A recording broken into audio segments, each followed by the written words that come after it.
Hello, and a book review.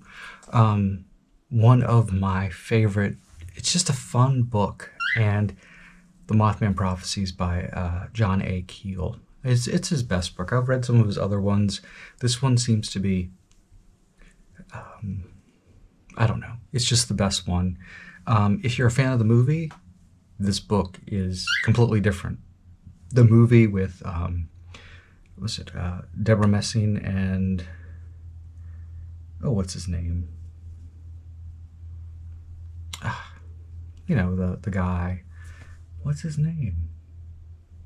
I'm usually really good with actors' names. Officer and a Gentleman, Pretty Woman, that guy. He's in it. It's just not a very good movie.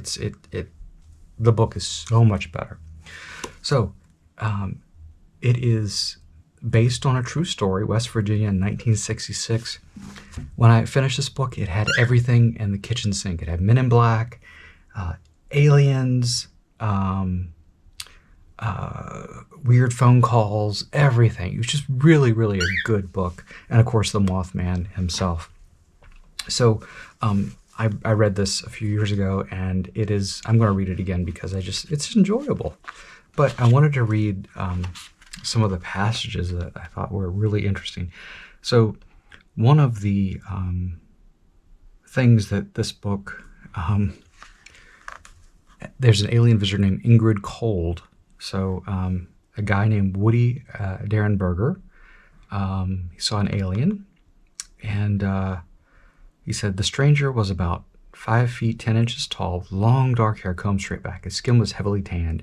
Grinning broadly, his arms crossed and his hands tucked under his armpits, he walked to the panel truck. He was wearing a dark top coat. Underneath it, Woody could see some kind of garment made of a glistening greenish material, almost metallic in appearance. Do not be afraid, the grinning man did not speak out loud. Woody sensed the words. We mean you no harm. I come from a country much less powerful than yours. He asked for Woody's name. Woody told him. My name is Cold. I sleep, breathe, and bleed, even as you do. Mr. Cold nodded towards the lights of Parkersburg in the distance and asked what kind of place it was. Woody tried to explain it was a center for business and homes, a city. In his world, Cold explained, such places were called gatherings. While this telepathic conversation was taking place, the chimney-shaped object ascended and hovered some 40 or 50 feet above the road. Other cars came along the road and passed them. So that's some pretty strange stuff, right? And then here's another one. This is page 99, chapter Procession of the Damned. Connie Carpenter's sighting of Mothman in November 1966 triggered off a long series of weird situations. She heard loud beeping sounds outside her bedroom window on several occasions. Then, in February of 1967, someone tried to abduct her. Early that month, she and Keith Gordon were married, and they moved across the river to a house in Middleport, Ohio.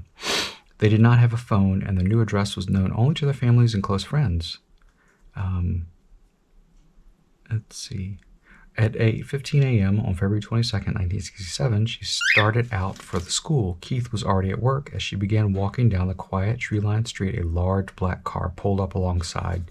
Since all young people are automobile conscious, she said she could positively identify it as a 1949 Buick.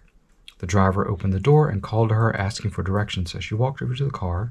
He was a clean-cut young man, about 25, she said later, and was wearing a colorful mod shirt, no jacket, despite the cold weather. His thick black hair was neatly combed, and he appeared to be very suntanned. He spoke with no noticeable accent. The car, though nearly 20 years old, was so well kept it looked like new. Even the interior had a look of newness about it. When she reached the vehicle, the young man suddenly lunged, grabbed her arm, and ordered her to get in with him. After a brief struggle, she managed to break away. She ran back to her house and locked herself in, completely terrified.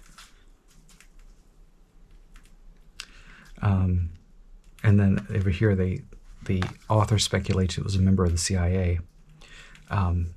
It's a crazy book. It is so enjoyable.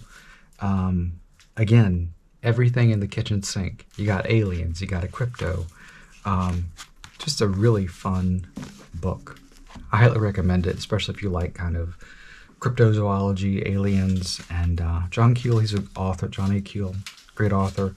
Some of his other books are a little out there. A lot of the stuff that he posits has been not talked about much because it's been disproven or more fantastical, but I like this one. This one's his most solid book, and it's his most popular. So anyway, that's my recommendation. So thanks for watching.